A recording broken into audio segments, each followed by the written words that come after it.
Que jogo irritante. 4-2 para o Atlético Paranaense em Curitiba. O Grêmio perde não só o jogo, como perde também a chance de sair do Z4 depois de tanto tempo afundado nesse drama. Eu vou dividir essa vergonha que ocorreu hoje em duas partes. Eu acho que a gente não...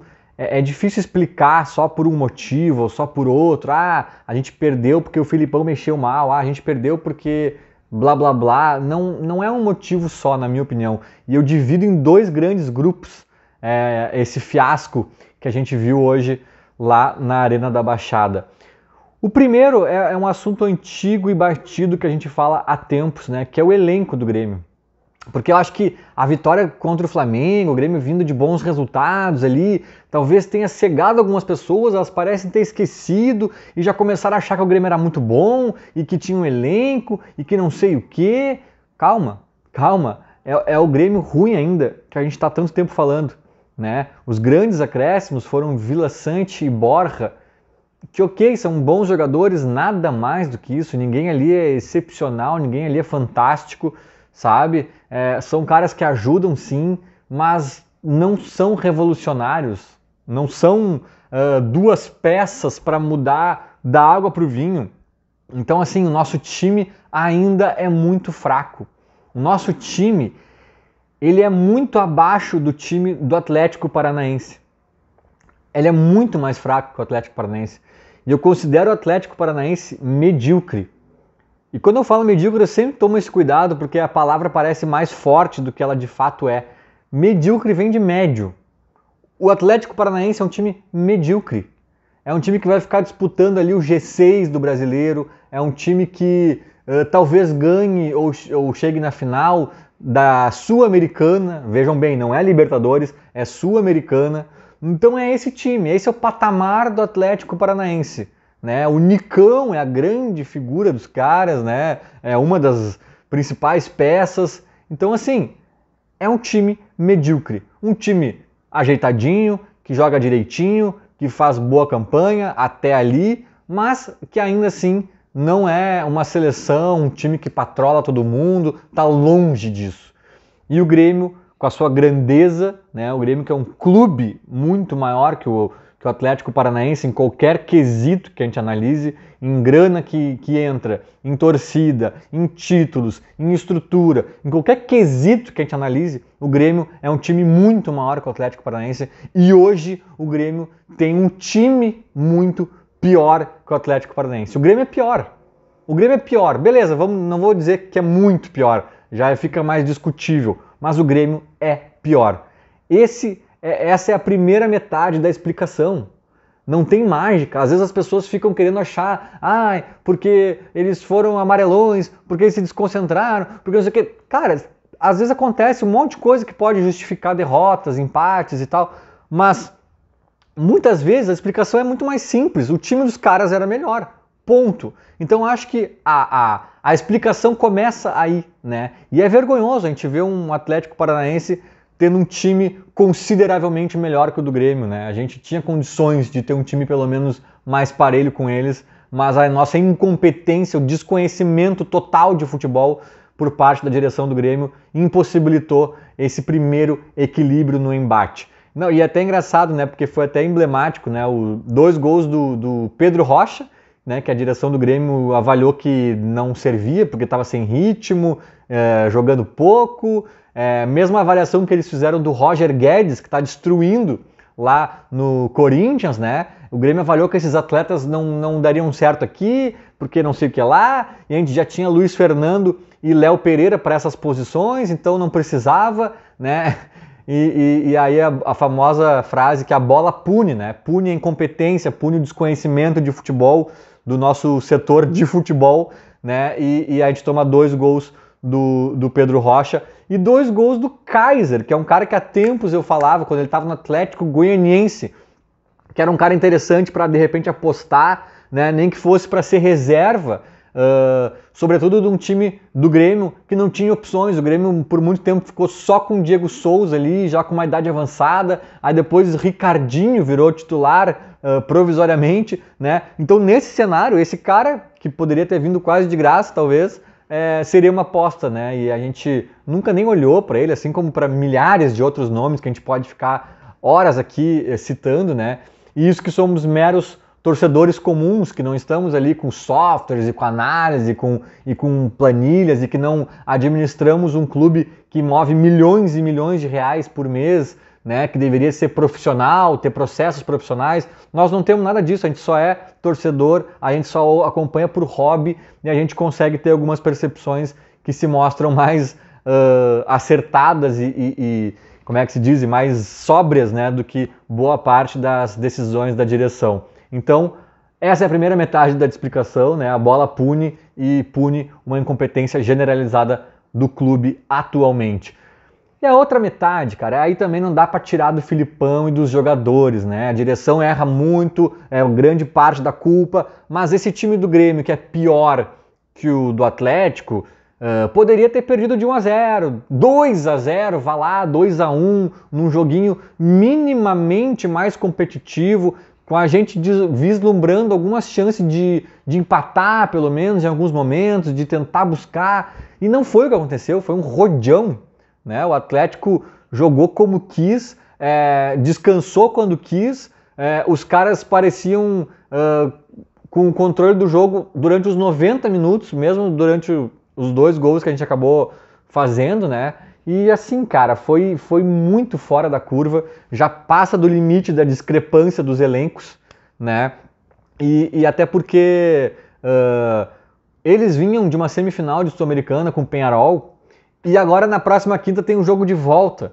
Então eles pouparam, acho que eles pouparam um ou outro cara ali, também não foi uma poupada generalizada, mas pouparam um que outro e sobretudo já estavam com a cabeça meio na quinta-feira, né? Tentando descansar, tentando...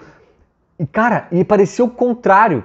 Parecia que o Grêmio tinha vindo de um jogo com o Peñarol, porque o Grêmio pareceu cansado em campo, pareceu estático. O Atlético Paranaense impôs uma marcação em cima e o Grêmio se rendeu, assistiu o jogo, não conseguiu reagir, cara. Foi inacreditável. Parecia que o Grêmio estava esgotado em campo, né? O Grêmio ficou a semana inteira treinando e descansando. E aí, depois disso, quando o jogo se desenrolou, parecia que o Grêmio, em alguns momentos, estava meio que já de olho no Peñarol, tirando um pouco o pé, cadenciando. E o Atlético Paranaense até o último minuto indo para cima, tentando o quinto gol, sabe, cara? Inacreditável, cara. Parecia invertida essa... E isso eu acho que talvez diga mais respeito aos jogadores, sabe? Uma questão de postura. O primeiro tempo, que foi na verdade o tempo que a gente perdeu, né? Que foi a diferença dos gols, 2-0. O primeiro tempo foi patético, o Grêmio assistiu de camarote, desconcentrados, até o Wanderson, que é ótimo jogador, entregando várias bolas de presente pros caras assim. Onde é que tá tua cabeça, Wanderson? Tá no Peñarol, cara? Não somos nós que vamos jogar com o Peñarol, velho. O que aconteceu com o Grêmio? Tava todo mundo meio chupando bala, sabe? Então aí os jogadores foram muito assustadores até, irreconhecíveis, cara, até, sabe? O Grêmio que parecia estar dando uma melhorada, vem de uma sequência boa de jogos, ganhando o Flamengo e tal. Aí chega nesse primeiro tempo, que isso, cara? O que aconteceu com os caras? Sabe? Foi até assustador, né? E a parte do Filipão, que eu também coloco nessa balança, né? É a parte de tipo, cara, o time do Grêmio, a gente perdeu, na minha opinião, no meio de campo, né? O Atlético Paranaense numa espécie de 3-5-2, assim, uns 5 caras ali no meio, e a gente com os velhos e bons 3 volantes no meio. Cara, vai funcionar ali, vai funcionar aqui, tem jogos específicos e tal, mas assim, não é o mundo ideal, né, Filipão? E eu te defendi por muito tempo com essa formação e com outras medidas mais conservadoras, porque tu chegou no meio de uma bagunça, de um amontoado, no caos, natural que se preserve um pouco, fecha a cozinha e tal. Mas agora, cara, já tá um bom tempo aí à frente do Grêmio, teve bons dias para treinar, vários momentos de treinamento, daria para desenvolver um passinho adiante aqui, sabe? Tipo, botar alguém para armar o time, né? Não ficar só com 3 volantes no meio, que além de pouco em quantidade, é pouco em qualidade, né? Para sair jogando, para desenrolar a partida ali. Então acho que o Filipão continua muito truncadinho nessa coisa, que às vezes vai faltar um brilho, vai faltar né, alguma criatividade no meio de campo, alguma lucidez, né, desse setor. Então eu acho que o Filipão também tá numa estagnada ali que, tipo, cara, não sei se é por aí, sabe? Eu acho que ele tá se fiando que para escapar do rebaixamento seja o suficiente, talvez seja, mas provavelmente será com sofrimento, até o fim, com drama, sabe? E, poxa, o time do Grêmio é fraco, é limitado, como eu falei, a primeira parte da explicação diz respeito a isso, a direção que montou esse time, mas eu acho que ele não é tão fraco, eu já falei isso em vários momentos também, ele não é tão fraco para cair. Ele é um fraco para ficar em 12º, a gente ficar lamentando que não foi para Libertadores e que foi um fiasco um ano perdido. Ele é ruim para isso, entendeu? Agora, para Z4, tem muito time pior. E o Grêmio tá no Z4, cara.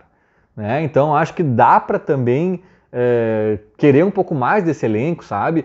E uma coisa que eu já falei em outros momentos também, e repito e aprofundo um pouco agora, corda esticada. Daí, voltando ao ponto do time ser fraco, né? Talvez o Grêmio tenha entrado numa noia de que era melhorzinho do que achava, sabe? Quando ganhou do Flamengo.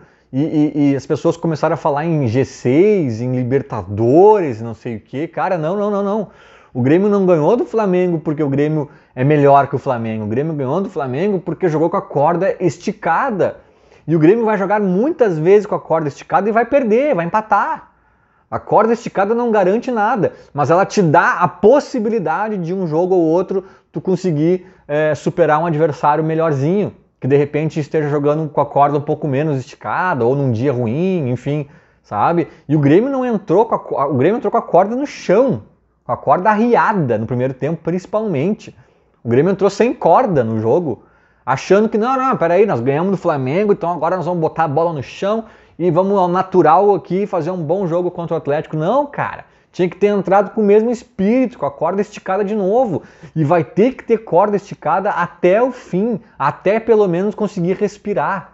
Ou, cara, vai ser esse drama até o final e sabe-se lá o resultado desse final, né? Então, eu acho que é isso. E eu já reclamei aqui do Herman e de mais pessoas que falaram que em Libertadores, em G6, em dado momento, eu mesmo confesso que caí nesse erro num vídeo anterior aí que eu falei que talvez se o Grêmio conseguisse ganhar as próximas 3 partidas dava para sonhar com G9, né? Porque a notícia do momento era que talvez o G6 vire G9 se os brasileiros ganharem Sul-Americana, Libertadores, etc, né? Então, mas cara, mesmo o G9 não é isso que a gente tem que pensar, a gente tem que pensar em escapar, porque a água ainda tá batendo no queixo. A água ainda tá batendo no queixo. E como eu falei antes dos 3 jogos-chave que o Grêmio tinha pela frente, né, que se fizesse 7 pontos ou 9, poderia dar uma respirada, poderia mudar o seu paradigma. Já não faz, né, porque perdeu pro Atlético, então na melhor das hipóteses faz 6.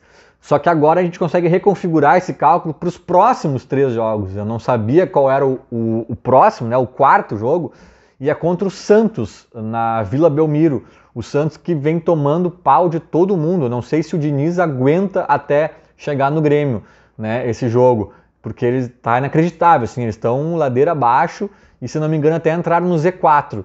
Então o Grêmio tem Sport em casa, Cuiabá em casa e Santos na Vila Belmiro, talvez mergulhado numa crise. Tá aí os novos 3 jogos reconfigurados para a gente fazer 7 ou 9 pontos e mudar de paradigma no campeonato. Se não fizer, continua o drama, continua a guerra, continua o sofrimento até o final. Que jogo irritante! Feito, era mais ou menos isso. Feito, falou, abraço.